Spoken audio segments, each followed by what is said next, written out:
Dear Thai, dear Sangha, thank you. How many of you are new, completely new to like this place, Deer Park? Can you raise your hand? Yes. Welcome. So now we have a moment to, really bring to life, to public, some of our things that we've been playing with, trying to realize a school. And this is the team, actually. The constellation is here. We were the initial group that kind of like, we started about maybe over 2 years ago. And it's still very infantile, still growing and manifesting, and still in development. And so today we'll present, and each one of us will share some parts of it, and we'll each introduce ourselves and a little bit about our background. And then sometime after the presentation, we'll open for questions and go into anything that you're curious about. So without any further ado, I think, and we're trying to do this with each 5 minutes so that our friends can have time to actually ask questions. So good luck. Oh, there's no question today. Okay. Not yet. There's a dialogue, okay. Well, yeah, some of you might stay after lunch for that, for continue on the same topic, but to look into the nuts and bolts. So this morning we'll share about this, what we're doing, what we've been doing. Maybe we'll start with Brother Pablu, is that right?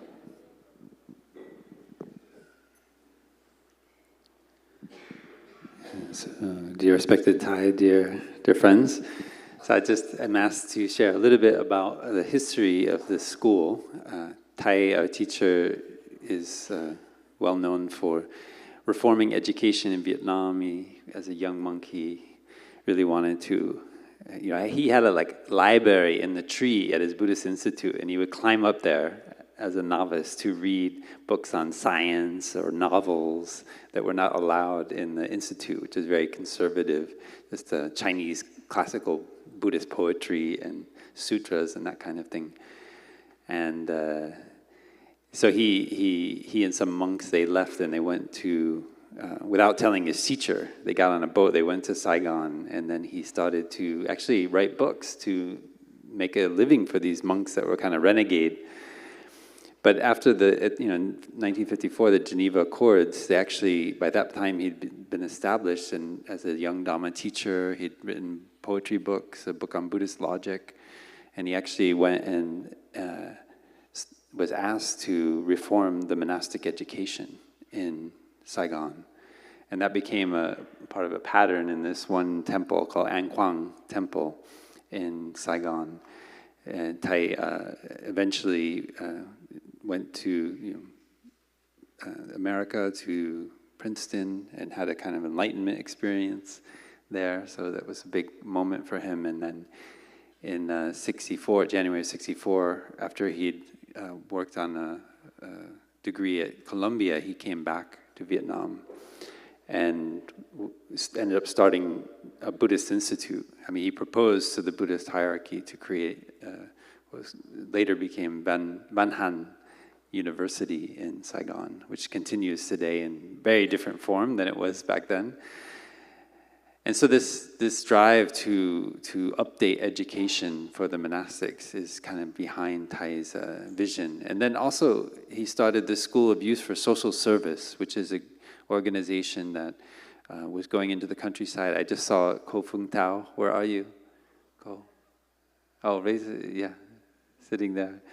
She was one of the young pharmacy students at that time that went Thai called on the young, educated urban youth to go into these small villages and actually bring sanitation, medication, and also start teaching. These schools, these towns didn't have schools.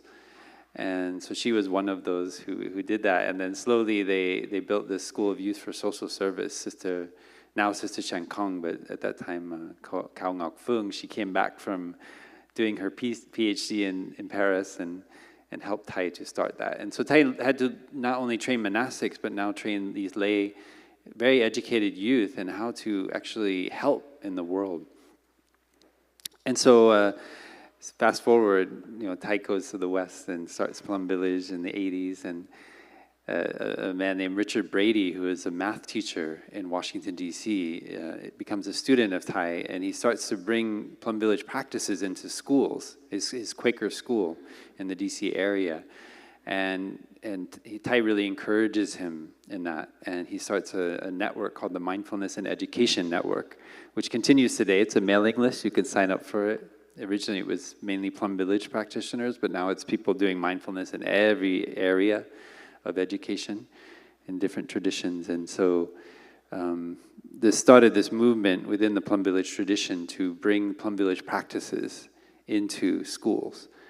And that came to a point in 2008 when Thai was invited back to India, and Shantam Seth, who leads the tours, wonderful Buddha steps in the footsteps of the Buddha tours in India, said, "Thai, what do you want to focus on?" And Thai said, "Education." So this one retreat where Mina and I met, and also Thai Byung, in the Dune School in Dehradun, was really the starting point of this, what we call the Wake Up Schools movement, which has its kind of backbone of this applied ethics of the 5 mindfulness trainings, which I won't go into because I have 15 seconds left. And anyway, so this is kind of the background for when we started to then do interventions around the world in India, UK. We did retreats for educators with Thai, the American School of London, and also a big one in Thailand, and one of the biggest retreats Thai ever gave, 1,300 people in Brock University in Toronto, which is a big, so if you go on YouTube, you can see the film Happy Teachers Change the World, which is about that retreat. And so that's kind of the background for this school. Now I'll pass it on to Carmen.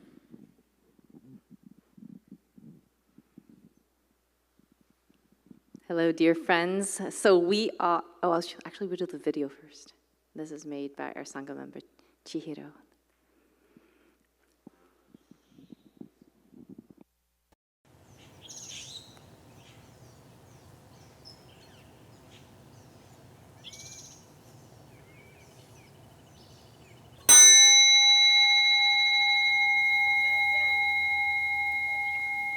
Imagine a child growing up in the school of Interbeing,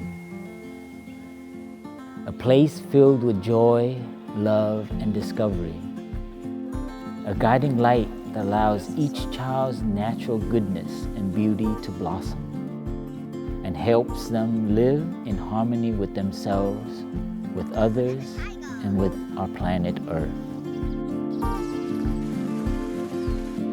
Each one grows at their own pace, like flowers in a garden or fruits ripening on a tree. Children are not pressured to achieve or to compete, but supported to live their childhood with joy and fun. And every child is precious just for being who they are. Children learn to live gently, not harming people, animals, or the earth. They learn to take care of their feelings and to do their best to understand and to help.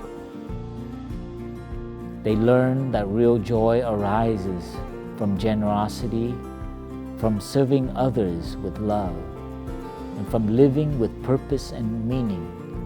Breathing in. They know how to care for their body and mind. They hold their suffering gently and nurture seeds of peace and joy. They learn to choose what brings love and what causes the least harm. A child from the Thich Nhat Hanh School of Interbeing arrives with joy and learns with wonder and grows with compassion and graduates with wisdom.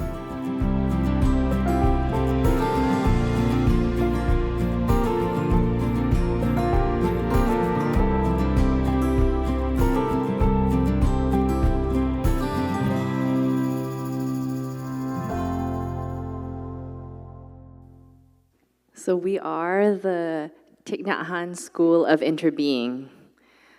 And our mission is to nurture curious, compassionate community builders rooted in joy and interbeing. Thich Nhat Hanh, whom we call Thai for teacher, he believed in a world that could be peace, that comes through transformation. And our school is part of that vision. Thai also said that the next Buddha is the Sangha. And how do we do that? We build a school. The school is building community builders, shifting the language from a lot of other schools that say, you're going to become a leader, and all these things. It's great. And the piece that's missing is the community building piece. That in this world today, with the climate crisis, with so many crises all over, what we need is a future where people take care of each other, themselves, and the earth. My name is Carmen Mack. I'm the initiating director of the Thich Nhat Hanh School of Interbeing, and it is my great pleasure to be with you today. If you'll envision with me this child who knows how to take care of themselves when they're hurting, to use the practices that we learned earlier today, to think of ourselves as happy students, change the world. That's the first step. And then they take care of each other. Oh, you're hurting? How do I care? And then the next step, how do I care for the earth? How do I soak in the sun? How do I be grateful for the minerals? How do I be grateful for the four-leggeds and the winged ones and the finned ones? How do we not do harm? We are creating a different type of future, a future that calls for our children to do education differently, for them to see themselves differently, for them to become truly themselves in a way that's not pressured by grades, by judgments, by being a cog in the machine. We know that the current education system was created during the Industrial Revolution so that people could have workers. And we're not that. We are human beings. It's not just about product. It's about who we are. It's how we play, how we arrive, how we show up, how we practice, how we learn. And that's what the school will be about. Just briefly about me, I've been an educator for over 25 years in urban schools, an urban public school educator in Boston and in Northeast LA. And my vision earlier when I was an educator was to be able to transform education because it's so inequitable, it's so unfair. Our Black and brown kids are disproportionately undereducated, not given opportunities and blamed for it. And I spent the past 25 years trying to fight a system and change the system. And 2 years ago, I got really sick and I got burned out. And I had to say to myself, there has to be a different way of doing education, a different way of being. And a year ago, this lovely group essentially knocked on my door. We bumped into each other, and I was able to join this incredible group to bring forth a new way of being, a new way of education. And so I'm going to let the rest of the team share more about our school.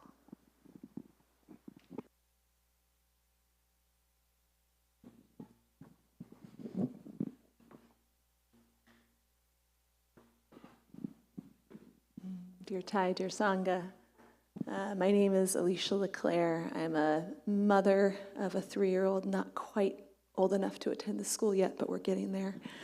And I am an elementary school teacher, and I'm also have done professional development for teachers and students around social emotional learning, writing curriculum, etc. So this is a dream come true project.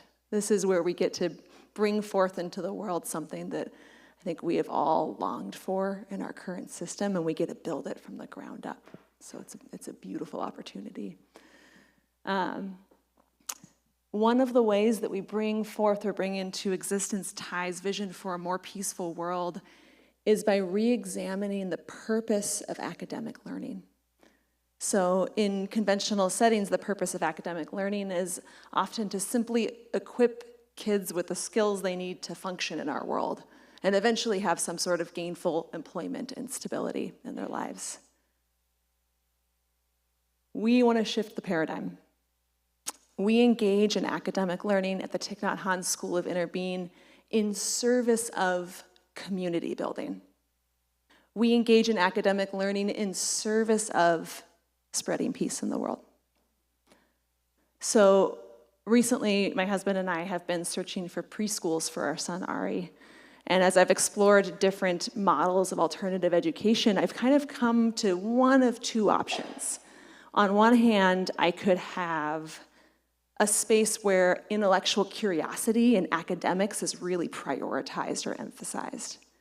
And on the other hand, we could choose a space where experiential learning, nature-based, play-based learning happens, more community, more self-regulation happens. But I haven't found a model that really has an authentic marriage of the two, that brings them together simultaneously. And as a parent, I find that problematic. I look at my son and I see him so deeply nourished by this contemplative space over many retreats and now over the last 3 months that we've been living at Deer Park. I see him joyfully, boisterously engaging in community life and finding purpose in his contributions to something larger than himself. I see him self-regulating beyond his years in moments of escalation because he's had exposure to contemplative practices from such a young age. And I see him learning to find safety in his own body and in the world because he's surrounded by people practicing peace and joy and self-regulation. And that's sacred. I want that for him. On the other hand, I also see him expressing deep intellectual curiosity. So when we informed him that we were moving to Deer Park and going to sell our house in Colorado, I expected him to be like, okay, what about my toys? What about my stuffies? What's gonna happen? And in his own 2.5-year-old way, when we were sitting down eating lunch, he just turned to me and he was like, Mom, help me understand the system of housing. And I had to pause. I was like, what? His words were like, so mama, dada buy this house from other person. Yeah, we did buy this house from somebody else. Where did other person go? So I explained, and then I had to map out how people move and exchange houses around before we got to the other details of the moving. But I see that intellectual curiosity, and I also want that to be nourished as well. But there's this unspoken assumption in our current models of education that those two things aren't compatible. And so one of the questions that we're getting as a school most often is, how are you going to do it all, right? Are you going to have to tack on an extra 2 or 3 hours to your school day in order to engage in contemplative learning and academic learning? And if we were viewing contemplative learning as an add-on to academic learning, I think the answer would have to be yes.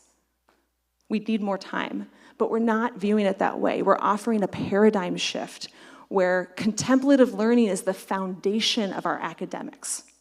It's the root system of it. So in the morning at the School of Interbeing, we're engaging in academic skill building, joyful, playful skill building that is applied to an afternoon integrative learning experience. So those skills are built in service of project-based learning where kids explore how to help their communities thrive. where they explore how to deepen their relationships with themselves, with their communities, and with the natural world. And if we ever have to pause and wonder, are these two things really compatible? All we have to do is look at Thich Nhat Hanh's life, right? Thai was a scholar, Thai was an academic, and Thai was one of the most deeply contemplative, beautiful humans to walk our planet. And those two things were mutually supportive in his life path. They were never at odds with each other. So that's the paradigm we are offering our children and our community moving forward.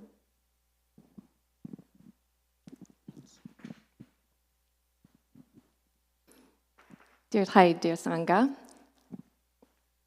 my name is Mei Duong, and by way of background, I was born in Vietnam and came here when I was 9 years old. And for as long as I can remember, I wanted to be a teacher. But due to the pressures of being from a disadvantaged background, I took a more lucrative path and went into business. And 15 years later, I did find myself in education. And that was when I became a parent. And I wanted to look for an alternative form of education for my two sons. I wanted them to not only be able to read and write and do math, but also to learn about their humanity and to know that happiness doesn't just come from the things that we own, that it's really about our connection with ourselves and each other and the world. And so this led us to a school, a small school up in the in Northern California called Synapse School. And Synapse School is based on social-emotional principles, social-emotional learning principles. And being part of the school changed our entire family.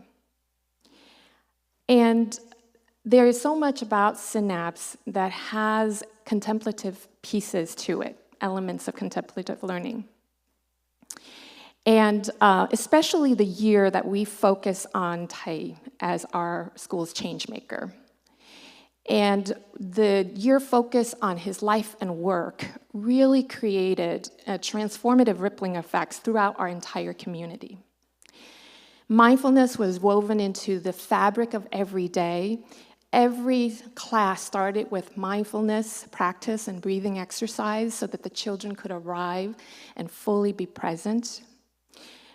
Simple practices like breathing in and breathing out became a very natural tool for children as they transitioned from active play to more focused learning. And then through the exploration of the 5 mindfulness practices, our students were able to really connect their daily choices to the global issues of climate change. And so by the end of the year, it was very clear the impact was unmistakable. Our students and our staff really saw that mindfulness was a life skill that could really help them to navigate emotions when they were really challenging. It was also the year when our entire community really slowed down and really connected heart, mind, and body. And so what I saw at Synapse is a glimpse of what contemplative education can do to any child, any community, and any society.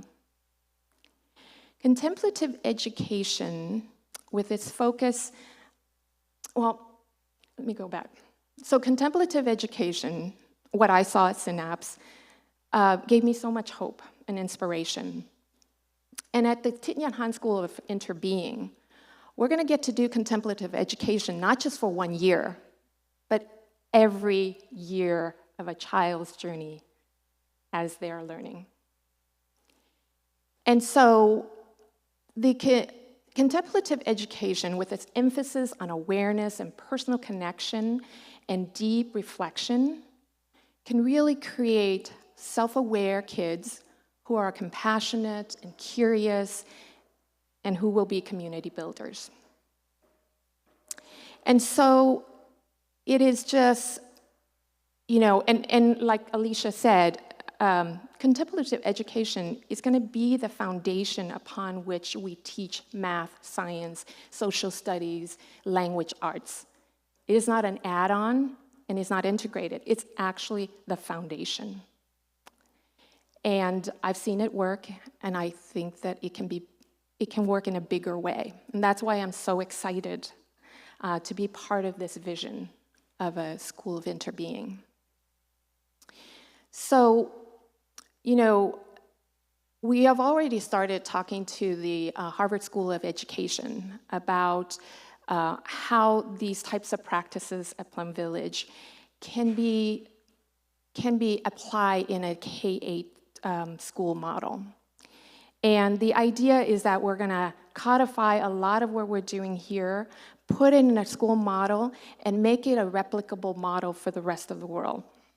And so what we're doing here is building a blueprint.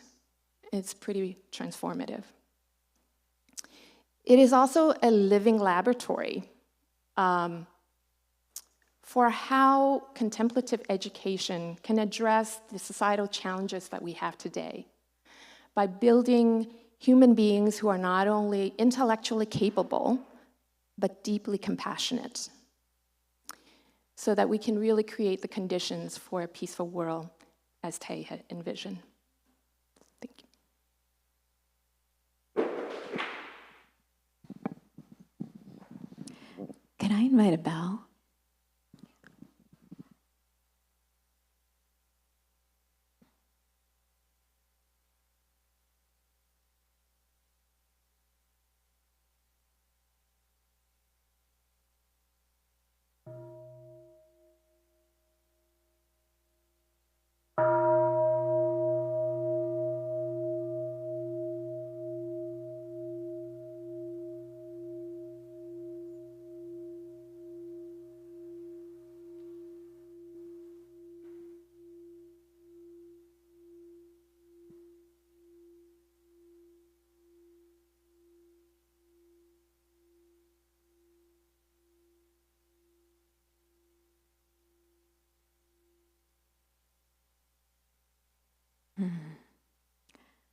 So, as you've heard, this is not a school with a mission. It's a mission with a school. And I think that's what really differentiates what the Thich Nhat Hanh School of Interbeing is. So I'll briefly introduce myself. My name is Meena Srinivasan, and I first connected with the Plum Village community 21 years ago as a young educator in Oakland, California, and I attended a Bay Area educator sangha. And I'll never forget smelling this orange and peeling it. And it was the first time in my life that I think I truly tasted an orange. And I was 24 at the time.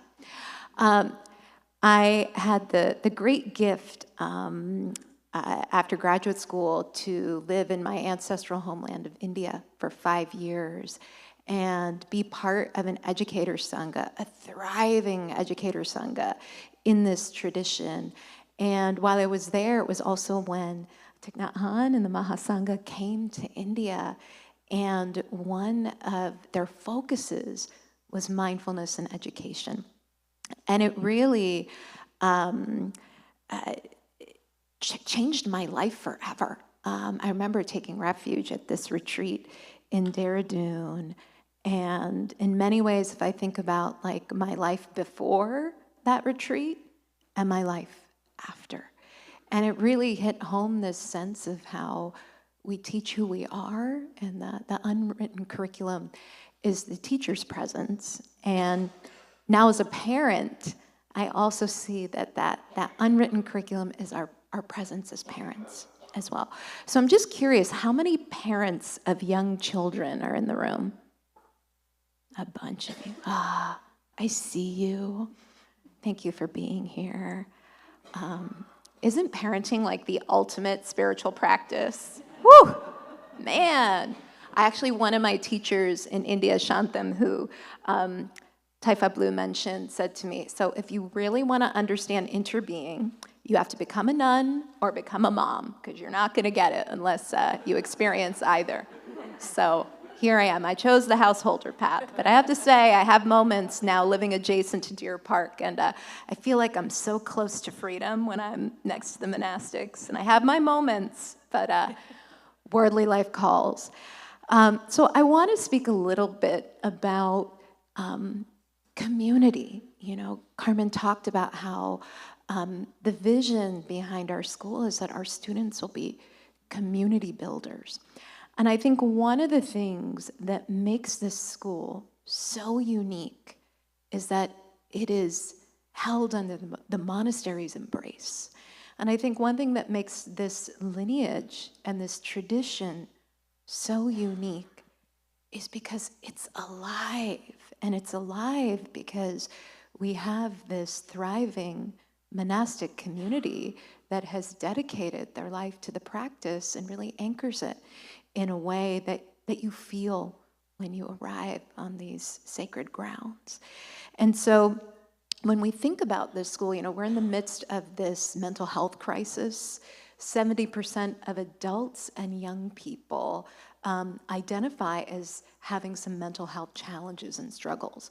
And one of the things we know from the research is that spirituality is one of the most powerful protective factors that can enhance our mental health. And so for me, mindfulness and the way mindfulness is transmitted here and not in the let's do our breath during transitions in public school. And just for context, you know, I'm a former classroom teacher, but also school administrator, and actually led the systemic implementation of social and emotional learning in over 86 schools in a large, complex urban school district. And I've seen really powerful and somewhat successful attempts at creating innovative, transformative changes in public education. And at the same time, I always felt that we could only go so far because we were not really naming that spiritual dimension, which we are explicitly naming in this context, right? This school really being held under the monastery's embrace, and mindfulness really being a pathway to that spiritual dimension. And so I'm also a parent. So every time I hear the bell, I just, you know. I'm also a parent of a child who will be attending the school. And we're part of the experiment, you know. And one of the reasons why we've really made this decision is because parenting can be so isolating, right? Parenting can be so isolating. A couple years ago, my husband gave me this book for Mother's Day, and the title was The Best, Most Awful Job. And so during the course of the day, right, I see like moms laughing here, you know. It's like so much love and so much frustration. It's all there. But imagine if you had a sangha, if you had a community to parent with. And so not only is the school going to be held under the monastery's embrace, but we will also be having a parent sangha. And there really is going to be this commitment to parenting in community. And so I'm going to just leave you with a quote that has been really inspiring me around our family's decision to move to the foothills of Deer Park Monastery. And it's not Thai, but I feel like Thai could have said this. It's from Ilya Prigogine, who's a Nobel Prize winning physical chemist. And just let the quote land in your body and being. When a complex system is far from equilibrium, small islands of coherence in a sea of chaos have the capacity to shift to a higher order. That's what Deer Park is. That's what this school is. We are an island of coherence. And so we are still affecting that wider system. But our hope, as May said, is to really figure out another way to be not just in a school, but as a community. So thank you.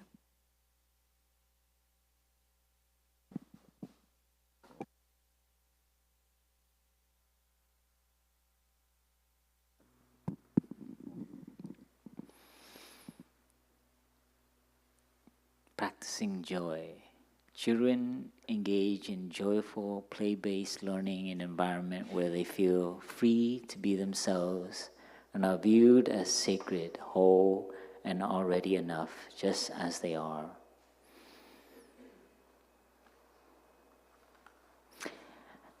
You know, Brother Phap Lu and I, we've done children's program for a lot of our monastic life.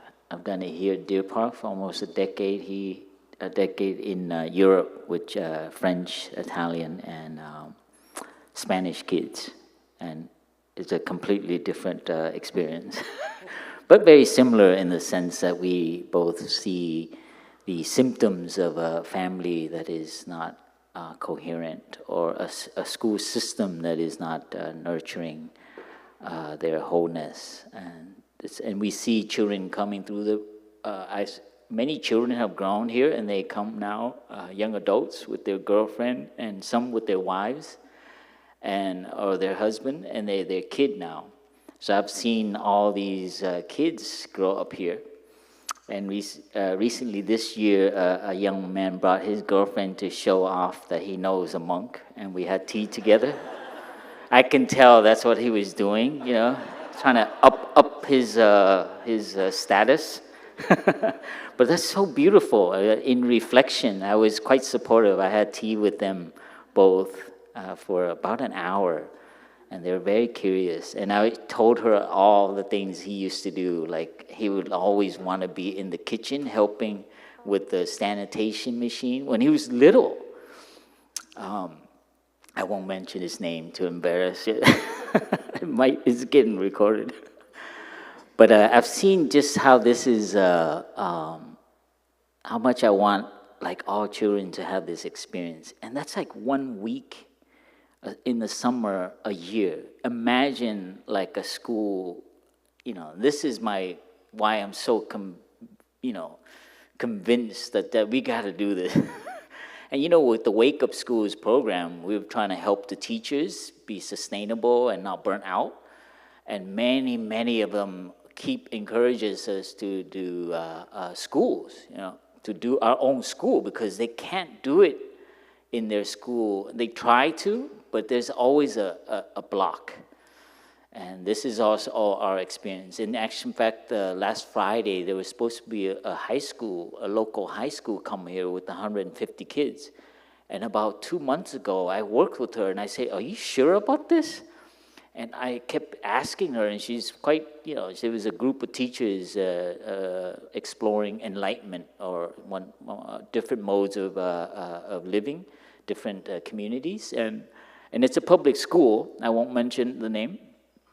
But last minute, right on Thursday, they emailed and said, actually, we're not ready for it. And I know exactly why. Because the system is very, and I can understand, they see Buddhism and Deer Park as a religious thing. And so there's a limit to the system.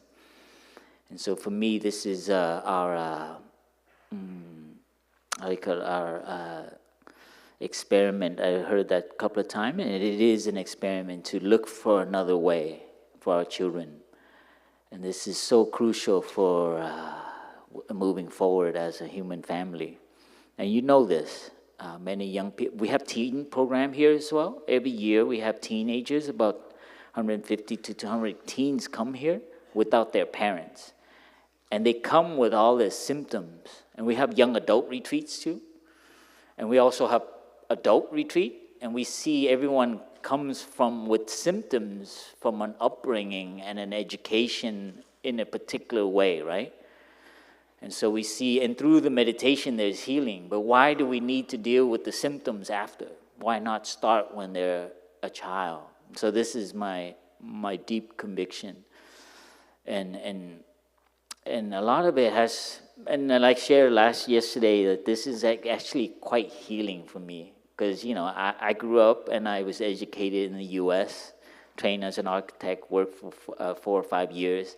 I became very competitive and very protective of my ideas. And, it's like very, the system makes you become like this kind of like, and it's just against my heart. But, you know, with people like that, it's very hard to survive and, you know, get better projects and get, you know, accolades and all that stuff in a system like that, right? So for me, the school is very healing to actually realize this for our children.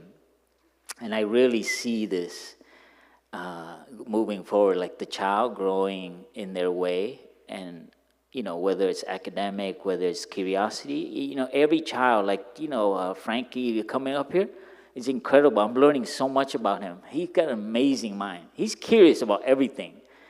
And those people, you know, those children in school, if they don't fit, you know, they will be diagnosed and probably eventually in a few years drugged. And I know families with that situation. And it's a shame, is because we are not sensitive to nurture that kind of child in their particular way. And curiosity, education, wanting to learn and question the world is a natural thing that every child has.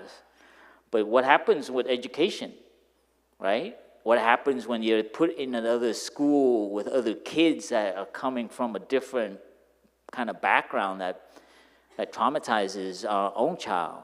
And this is what we are experiencing. That system needs a new model. And we're doing this with the vision of having this replicated and influence other schools to really respect the child and not just push the child to be what adults who are unhealed with their wanting, and parents as well. That's why it's so important to have this, the parent needs to be involved in this. So we cannot educate the child and then go home and then have the parents not practice with the child. So this is, so joy meaning here, to really have that child naturally grow in their own way and respecting that. And this is, I've seen over, and this is all the monks and nuns. A child is not a child, it's a living being, and we need to respect them. And that's, parents need to learn that too. And you're not just a parent and telling what to do and what to be in the world and be an engineer, a lawyer, and all that stuff. No, we're gonna find out that is the bodhicitta, the Buddha nature in the child. The child has that innate. And that's what Buddhism is. It's not a religion. It is actually a humanistic system. And there's a training, a methodology to the Buddhist practice. So this is where it's so compatible with education. It's about understanding our emotion, every child understanding their mind, and they can become successful, but they would never exploit anyone. They would not harm another person, and they would never be fooled. That is Buddhism. Can you imagine a teenager graduating high school and they would not be fooled? That is liberation right at its heart. They will not be fooled by the system, by marketing, by other peers. That is the kind of vision we want a child, a young person who knows how to take care of their suffering and how to differentiate what is good for them, what is good for the environment, what is good for people, what is not good for animals, what is not good for the environment. That is the way we're gonna, I wrote a calligraphy she didn't show, one child revolution. Yes, every child will count. And they will go in the world and they will bring that.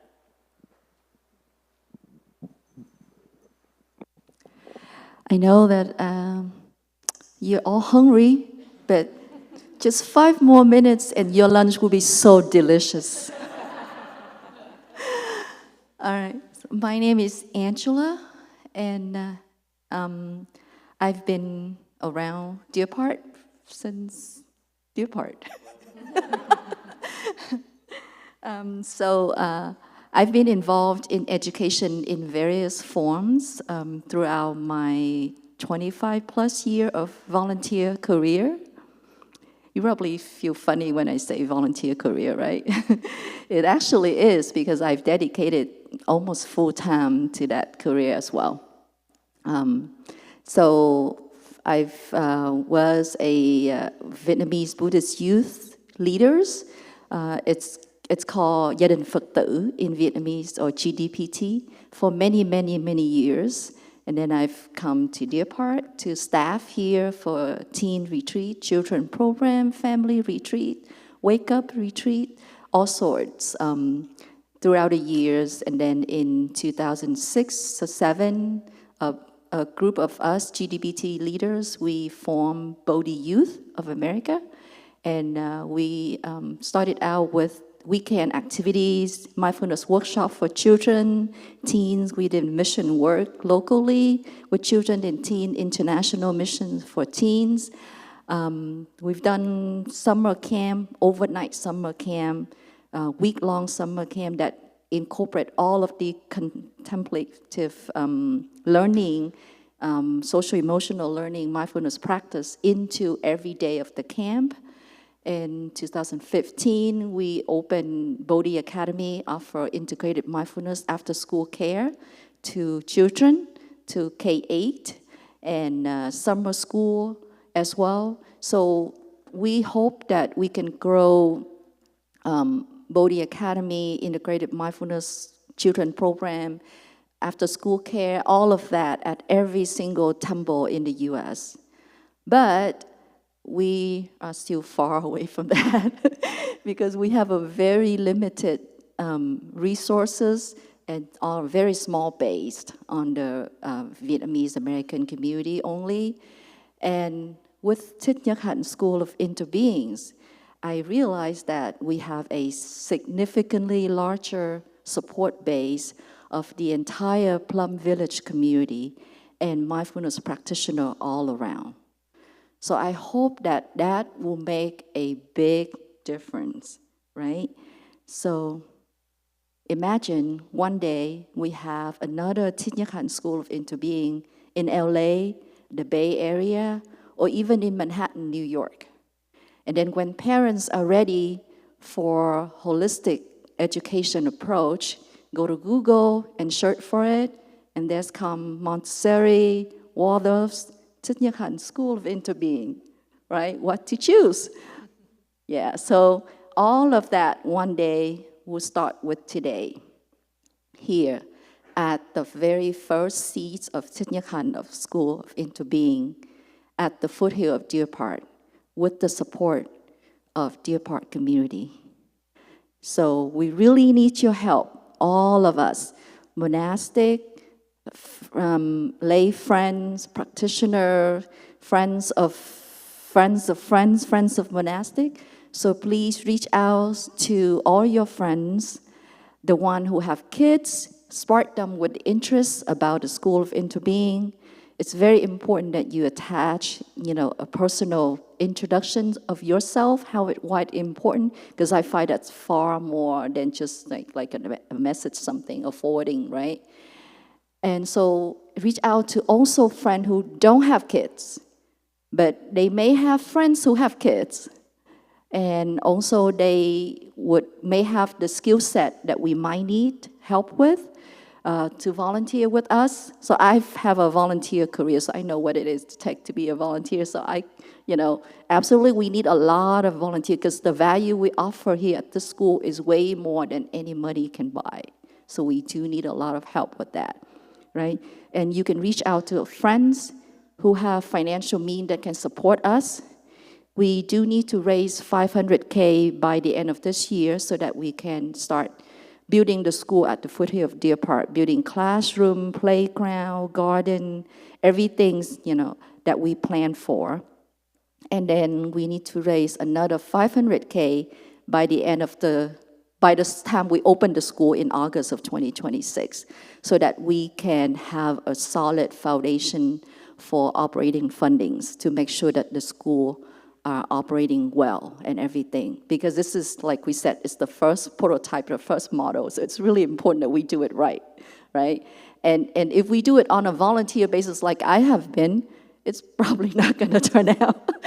So we have to have hired teachers, we have to have staff, we have to have a full-on everything. And our first hired staff is already here. She's been working really hard, and we're going to hire more in the next years, starting next calendar year, right?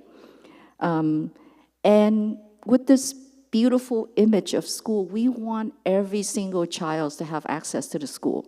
So we even reaching higher, our goal is $3 million, so that we can offer scholarship. We can have a small endowment to continue to on the school so that the school will grow and growth. And then so we do not want to turn any child away if they wish to attend school, Technical School of Interbeing, but they're not able to afford it, right? So that's the goal, that's the very far goal that we want to reach. So it takes a whole village to raise a child in the most mindful way. So we really need your help. Thank you.